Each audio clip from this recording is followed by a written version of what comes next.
नमस्कार विद्यार्थी मित्रांनो, आज आपण बालभारती पाठ्यपुस्तकातील धडा क्रमांक 19 अभ्यासणार आहोत आणि या धड्याचं शीर्षक आहे मले बाजाराला जायचं बाई। आणि या पाठाचा हा सेशन क्रमांक पहिला आहे। मले बाजाराला जायचं नाही हे एक पथनाट्य आहे। पथनाट्य म्हणजेच काय की रस्त्यावर नाटक सादर करणे, जेणेकरून लोकांना त्याच्यातून काहीतरी संदेश देणे, त्याला आपण पथनाट्य असे म्हणतो। तर चला ह्या पथनाट्यातून आपल्याला लेखिका काय समजावून सांगत आहेत हे आपण प्रत्यक्ष या पथनाट्यामधूनच पाहूया। तर विद्यार्थी मित्रांनो, मले बाजाराला जायचं बाई या पथनाट्याच्या लेखिका आहेत प्रभा रबाईकर। यांचा जन्म 1948 मध्ये झालेला आहे। प्रभा रबाईकर ह्या एक प्रसिद्ध लेखिका आहेत। प्राजक्त पाकळ्या, तिची गोष्ट हे लघुकथा संग्रह प्रसिद्ध आहेत। तसेच मनोगत, दव बिंदू झगमगणारे हे ललित लेख सुद्धा प्रसिद्ध आहेत। बाई मी विसर भोळी हा विनोदी लेख संग्रह, तसेच आनंद मेळा हा बालगीत संग्रह प्रसिद्ध आहेत। ह्या पाठाचा सारांश आपण संक्षिप्त रूपाने जाणून घेऊया। माणसाने स्वतःच्या सुखसोयीसाठी प्लास्टिकच्या विविध वस्तू बनवल्या। त्यांच्या अतिवापरामुळे जनावरांचे मृत्यू, पर्यावरणाचा होणारा ऱ्हास असे भयावह परिणाम दिसून आले आहेत। हे घडू नये म्हणून सर्वांनी प्रयत्न केले पाहिजेत।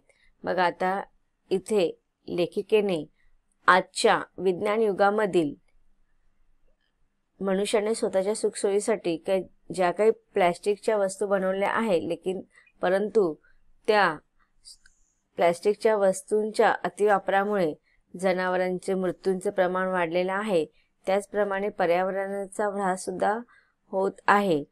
पर्यावरणाचा ऱ्हास कसा होत आहे तर आपण पाहतो की प्लास्टिकचे पिशव्या, प्लास्टिकच्या वस्तू सर्वत्र जमिनीवरती पडलेल्या असतात आणि त्या पाण्याच्या प्रवाहामध्ये वाहत वाहत समुद्रामध्ये जातात। समुद्रामध्ये सुद्धा त्यांची व्यवस्थित विल्हेवाट लावली जात नाही किंवा मग जमिनीमध्ये त्या तशाच राहतात आणि त्यामुळे जमिनीची जी काही सुपीकता असते किंवा जमिनीची जी दर्जा असते ते अति निकृष्ट होते आणि अशामुळे पर्यावरणाचा ऱ्हास जास्त अत्यंत भयानक दृष्टीने आपल्याला पाहायला मिळतो। हे सर्व घडू नये म्हणून सर्वांनी प्रयत्न केले पाहिजेत। या सर्वांचे चित्रण अतिशय मार्मिकपणे भारुडाच्या अंगाने जाणारे ह्या पथनाट्यातून केलेले आहे। प्लास्टिक टाळा, पृथ्वी वाचवा असा बहुमोल संदेश या पथनाट्यातून देण्यात आलेला आहे। बघा आता इथे तुम्हाला काय सांगितलेलं आहे की हे जे पथनाट्य आहे ते भारुडाच्या अनुषंगाने सादर करण्यात आलेला आहे आणि यामध्ये आपल्याला काय संदेश मिळतो की प्लास्टिक टाळा आणि पृथ्वी वाचवा। मग आता प्लास्टिक टाळायचं आहे म्हणजे मग आपल्याला त्याऐवजी काय वापरायचं आहे तर कागदी वस्तू वापरा। तसं आपण बाजारात जाताना अधिकतर आपण प्लास्टिकच्या पिशव्या नेतो, तर त्याच्याऐवजी आपल्याला कपड्याच्या किंवा कागदाच्या पिशव्या नेल्या पाहिजे। तशा रीतीने प्लास्टिकच्या वस्तू आपण टाळल्या पाहिजे, वापरणं कमी केले पाहिजे। आज आपण बघतो की भाजी आणायला जाताना ज्या आपण प्लास्टिकच्या वगैरे पिशव्या वापरतो त्या अत्यंत निकृष्ट दर्जाच्या असतात। त्याचा परिणाम आपल्या आरोग्यावरती विपरीत होत असतो। आता इथे तुम्हाला प्रश्न विचारलेला आहे की किराणा माल खरेदी करायला जाताना तुमचे आई वडील कोणती तयारी करतात त्यांचे निरीक्षण करावं, लिहा। आता हे तुम्ही तुमच्या अनुभवाप्रमाणे ह्या प्रश्नाचं उत्तर लिहू शकता की आई वडील जेव्हा किराणा माल खरेदी करायला जातात त्याच्यावर बरोबर पाहतात की त्यांची काहीतरी तयारी असते की त्यांच्याकडे डायरी लिहिली असते, डायरीमध्ये किंवा एका कागदावरती ते लिस्ट बनवतात त्यांना किराणा मालामधून काय काय आणायचं आहे, किराणाच्या दुकानात जाऊन काय काय खरेदी करून आणायचे, पैसे पण जे तितके ते घेतात।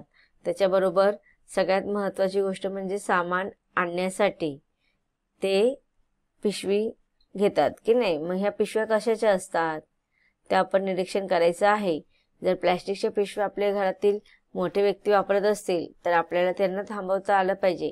तर प्लास्टिकच्या पिशव्यांच्या ऐवजी कागदाच्या किंवा कपड्यांच्या पिशव्यांचा वापर जास्तीत जास्त आपल्या घरातील मंडळी करतील याची आपण दक्षता घ्यायला हवी. आता बघा, हा तुमचा पाठ आहे. या पाठामध्ये एक पथनाट्य आहे. पथनाट्य म्हणजे काय असतं की रस्त्यावरती हे अशा प्रकारचे नाटक खेळले जातात. आता अधिकतर आपण नाटक पाहतो की ते रंगमंचावरती सादरीकरण केलं जातं. पण पथनाट्य, पथ म्हणजेच काय, रस्ता, नाट्य म्हणजे नाटक, की रस्त्यावरती खेळले गेलेले नाटक. मग ह्या नाटकामध्ये पण विविध पात्र असतात. आता बघूया, ह्या पथनाट्यामध्ये आपल्याला काय सांगितलेलं आहे की आठवड्याच्या बाजाराला जाण्यासाठी काही स्त्रिया व काही पुरुष निघालेले आहेत. आठवड्याचा बाजार म्हणजे तुम्हाला माहिती आहे की आता आपण शहरामध्ये बघतो की आपल्याकडे सर्रास दररोज मार्केट ओपन असतं की नाही. आपण जर बाजारात गेलो तर आपल्याला भरपूर अशी गर्दी पाहायला मिळते. पण गावच्या ठिकाणी वगैरे दररोज बाजार भरत नाही. तर प्रत्येक गावामध्ये आठवड्यातून एक दिवस वार ठरलेला असतो प्रत्येक गावाचा, आणि त्या वाराला बाजार भरत असतो. आणि मग ते आजूबाजूचे जवळचे काय 3-4 गावं असतील ते लोक सुद्धा तिकडे त्या आठवड्याच्या ज्या वाराला बाजार असतो त्या आठवड्याच्या बाजाराला सर्वजण माल खरेदी करण्यासाठी वगैरे येतात. मग असं ह्या आठवड्याच्या बाजाराला जाण्यासाठी काही स्त्री आणि पुरुष निघाले होते. जाताना एका घराच्या दरवाजामध्ये एक स्त्री डोक्याला हात लावून बसलेली ते पाहतात. ते सर्व तिच्याजवळ येतात व त्यांच्यात मग हा संवाद सुरू होतो. बघा, इथे आपल्याला वेगवेगळे पात्र आणि त्यांचे संवाद दिलेले आहेत. तर आपण पात्र आणि त्यांचे संवाद दोन्ही वाचणार आहोत. त्याच्यामध्ये आपण बघायचे आहेत की पात्र कोणते कोणते आहेत ते लक्षात ठेवायचे आहेत आणि त्यांचे संवाद सुद्धा लक्षात ठेवायचे आहेत. तुम्हाला परीक्षेला कोण कोणास म्हटले असा प्रश्न विचारतात आणि त्यावेळेस तुम्हाला असे हे संवाद आणि त्या संवाद कोणी म्हटलेले आहेत किंवा कोणामध्ये हे संवाद झालेले आहे ते तुम्हाला उत्तरामध्ये लिहायचं असतं. तर आता आपण पाहूया हे पथनाट्य. बाई. बाई ही एक आपल्या ह्या पथनाट्यातील एक महिला स्त्री आहे. तर बघा, ती काय सांगते, मले बाजाराला जायचं नाही, मले बाजाराला जायचं नाही.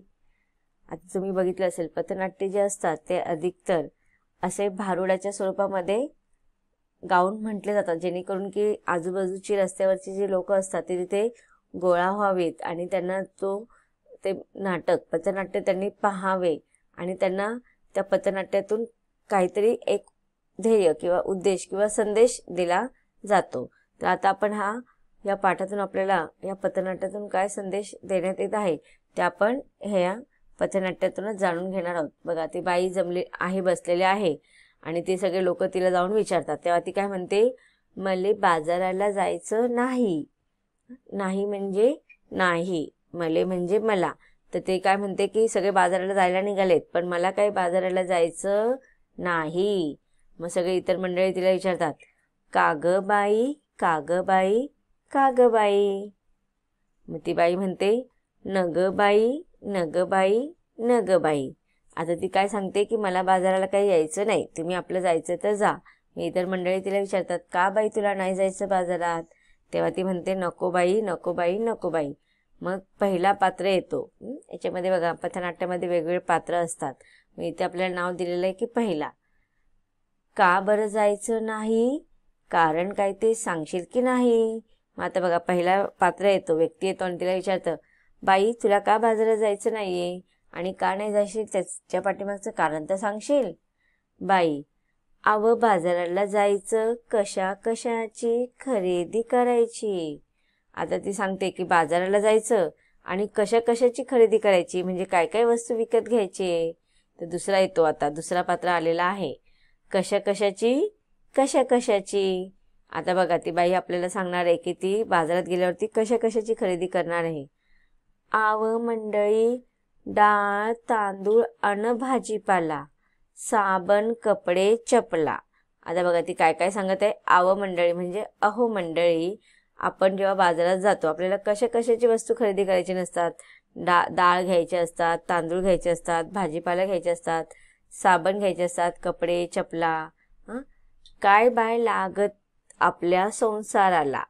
ती बाई काय सांगते, आपल्या संसाराला काय लागत नाही, अनेक वस्तू आपल्या संसाराला लागत असतात, जेवढी घेऊ तेवढी कमी. संसाराला म्हणजे संसाराला. तर तिसरा व्यक्ती येतो आणि म्हणतो, मग ते समजे घेऊन एकी त्यात अवघड काय. आता ती बाई सांगते, एकीकडे म्हणते मला बाजारात जायचं नाही. मग विचारतात ना तिला का नाही बाजारात जायचं, ते म्हणतात बाजारामध्ये जाऊन काय काय माल नाही घ्यायचं आहे मला, तर सगळंच घ्यायचं आहे. मग तिसरा व्यक्ती तर म्हणतं मग हे समजा घेऊन ये की, त्याच्यात कठीण असं काय आहे. मग तेव्हा ती बाई म्हणते, आर आणू कशात ठेवू कशात, आर आणू कशात ठेवू कशात. किती म्हणते, अरे पण मी बाजारात गेल्यानंतर ह्या वस्तू मी आणणार कशा आणि त्या ठेवणार कशात. दुसरा, आता तर समध्या वस्तू कॅरी बॅग मध्ये देतात की. आता बघा दुसरा व्यक्ती येऊन काय सांगतो, काय टेन्शन घ्यायचंय, बाजारात गेलं का आपल्याला काही घेऊन जायची गरज पडत नाही. ते सगळ्या वस्तू आपल्याला कशामध्ये देतात ते लोक, कॅरी बॅग मध्ये. मग तेव्हा ती बाई म्हणते, आव तोच तर मोठा घोटाळा हाय. तोच मोठा घोटाळा. म्हणजे ती सांगते की हो ना, तुम्ही सांगताय ते अगदी बरोबर आहे की वस्तू आपण घेतल्यानंतर आपल्याला त्या छानपैकी प्लॅस्टिकच्या पिशव्यांमध्ये देतात, पण तीच तर सगळी मोठी समस्या आहे, तेच तर सगळ्यात मोठा घोटाळा आहे. मग सगळे इतर म्हणतात, कसा काय कसा काय कसा काय. मग ती पहिला म्हणतो, कॅरी बॅग भरून आणावी, वस्तू वतून डब्यात भरावी, अनकॅरी बॅग फेकून द्यावी, म्हणजे झालं. कॅरी बॅग भरून आणावी, वस्तू वतून डब्यात भरावी, अनकॅरी बॅग फेकून द्यावी, म्हणजे झालं. आता बघा ते मस्तपैकी पथनाट्य भारुणामध्ये गाऊन सांगत आहे, जेणेकरून लोकांना ते समजावं. तर मग तो पहिला येऊन काय सांगतोय, काही काळजी करायची गरज नाहीये, मस्तपैकी कॅरी बॅग भरून आणायची बाजारात जाऊन. दुकानदारांकडनं आपण ज्या ज्या वस्तू घेणार त्यांना त्या कॅरी बॅगमध्ये भरून द्यायला सांगायच्या, आणि मग त्या घरी आल्यानंतर वस्तूत भरून ठेवायच्या. आणि नंतर मग त्या कॅरी बॅग ज्या मोकळ्या होतात, रिकाम्या होतात, ते काय करायचं, आपण फेकून द्यायचं, म्हणजे झालं. आता ती बाई बघा काय म्हणत आहे, बाई त्या कॅरी बॅग समद्या गटारीत अडकतात, समद्या नाल्या तुडुंब भरतात, अन सांडपाणी येतं रस्त्यात. आता बघा ती बाई म्हणते, ठीक आहे तुम्ही सांगतायत की बाजारात जायचं, कॅरी बॅग मध्ये मस्त वस्तू घेऊन यायच्या, आणि नंतर घरी आणल्यावर त्या डब्यामध्ये ठेवायच्या. आणि आपण पण तसंच करतो की नाही. आपल्या घरातील बघा तुमच्या पालकांना तुम्ही निरीक्षण करा, ते सुद्धा असंच करतात की किराणा मालाच्या दुकानात जातात, बाजारात जातात, आणि काय जाताना काय पिशव्या घेऊन जात नाही, कारण की त्यांना माहिती आहे की दुकानात गेले की कॅरी बॅगमध्ये सगळ्या वस्तू मिळतात. मग त्या कॅरी बॅग घेऊन येतात, डब्यामध्ये वस्तू भरून ठेवतात, आणि नंतर त्या कॅरी बॅग अशाच गोळा करतात आणि रस्त्यावरतीच फेकून देतात. मग ती बाई काय सांगते, त्या कॅरी बॅगा समद्या गटारीत अडकतात, समद्या नाल्यात तुडुंब भरतात, आणि सांडपाणी येतं रस्त्यात. मग अशा रीतीने बघा सगळीच लोक काय करतात, त्या कॅरी बॅगा घेतात आणि अशाच फेकून देतात. किंवा मग कचऱ्याच्या डब्यात तुम्ही पाहिलं असेल, कचरा टाकायला जातात लोक की नाही. मग ह्या कचरा टाकायला गेल्यावरती सगळेजण काय करतात, कचरा असाच फेकून देतात, कॅरी बॅगामध्ये भरतात की नाही. आपण पण बघतो आता घरामध्ये आपल्या आई वगैरे काय करते, कचरा सगळा एका पिशवीमध्ये भरते आणि तशीच ती पिशवी उचलते आणि कचऱ्याच्या डब्यामध्ये नेऊन टाकते. कधी कधी तर आपण त्या कचऱ्याच्या डब्याची अवस्था पण बघतो, किती अत्यंत त्या कचऱ्याच्या डब्याची दुर्दशा झालेली असते की कोणीही त्या कचऱ्याच्या डब्यामध्ये कचरा टाकत नाही. तो सगळा कचरा कुठे असतो, कचऱ्याच्या डब्याच्या बाहेर. आणि मग काय होतं, अशा त्या कचऱ्याच्या डब्यामध्ये सगळं ते कचरा त्या कॅरी बॅगमध्ये टाकलेले असतात. मग त्या हळूहळू पाण्याच्या किंवा हवेमुळे काय होतात, त्या कचऱ्याच्या कॅरी बॅगा सगळ्या त्या, किंवा मग आपण आणलेले जे काही माल वगैरे असतो, बाजारातील माल, किराणा दुकानातील माल, त्या अशाच आपण टाकून देतो. आणि मग त्या सगळ्या कुठे जातात, गटारीमध्ये येऊन अडकतात. आणि मग काय होतात, त्या गटारीमध्ये येऊन अडकल्यामुळे समद्या नाल्यात तुडुंब भरतात, म्हणजे पाणी तुंबतं. आणि मग काय होतं, त्या गटारातल्या त्या नाल्यातल्या पाणी तुंबल्यामुळे सगळं ते सांडपाणी जे असतं ते कुठे येतं, रस्त्यावर येतं. आणि मग अशा रस्त्यावरती ते सांडपाणी आल्यानंतर रस्त्याची अवस्था सुद्धा अत्यंत वाईट होते. ते सांडपाणी बघा सगळीकडे तिकडे तुडून वाहत असतं. आणि ते सांडपाणी चांगलं असतं का, नाही, खूप खराब असतं. त्याच्यामुळे काय होतं, ते एकतर कचऱ्याच्या डब्याची अवस्था दुर्दशा अत्यंत वाईट असते.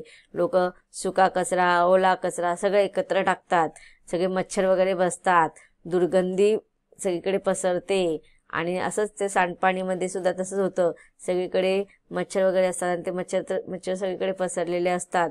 नंतर दुर्गंधी सुद्धा सगळीकडे पसरते आणि ह्या सगळ्याचा परिणाम आपल्या प्रदूषणावर तर होतोच, पण सगळ्यात जास्त दुष्परिणाम आपल्या आरोग्यावरती होतो. आपल्याला मोकळा श्वास घेता येत नाही, कारण की सगळीकडे काय असते, दुर्गंधी पसरलेली असते. आता पुढचा तो दुसरा व्यक्ती येऊन तिला विचारतं, काय सांगता बाई? मग बाई, मग ध्यानात येत का नाही? म्हणून म्हणते, मले बाजाराला जायचं नाही, मले बाजाराला जायचं नाही. आता बघा, मग ती बाई त्या सगळ्या लोकांना समजावून सांगते, आपण असं चुकीचं वागतो आणि त्या बाजारात जातो. बाजारात जाताना आपण पिशव्या वगैरे काही घेऊन जात नाहीत, आपण कॅरी बॅगमध्ये वस्तू आणतो आणि भरून डब्यात ठेवल्यानंतर तशाच फेकतो. आणि मग त्याचा परिणाम होतो की काय होतं, त्या सगळ्या गटारीमध्ये जाऊन अडकतात, गटारी नाल्या सगळ्या तुडूंब भरतात, सांडपाणी सगळ्या रस्त्यावर येतं आणि ह्यामुळे सगळं आपलं काय होतं आहे, त्याचा परिणाम आपल्या आरोग्यावरती आणि प्रदूषणावरती होत आहे. मग हे सगळं करण्यापेक्षा मी काय आपली बाजारात जातच नाही, अशी ती स्त्री त्या इतर पात्रांना सांगत आहे पथनाट्यांच्या माध्यमातून. तर विद्यार्थी मित्रांनो, अशा रीतीने आपण पाहत आहोत की ह्या पथनाट्यामधून आपल्याला छानपैकी संदेश देण्यात आलेला आहे. आणि तो संदेश म्हणजेच काय, प्लॅस्टिकच्या वापरामुळे काय काय दुष्परिणाम होतात. तर आता आपण पाहत आहोत या पथनाट्यांच्या माध्यमातून की खरंच प्लॅस्टिकच्या वापरामुळे किती दुष्परिणाम होत आहेत. आता त्याची उपाययोजना पण आपल्याला पाहायच्या आहेत, ते आपण पाठाच्या पुढील भागामध्ये पाहणार आहोत. धन्यवाद.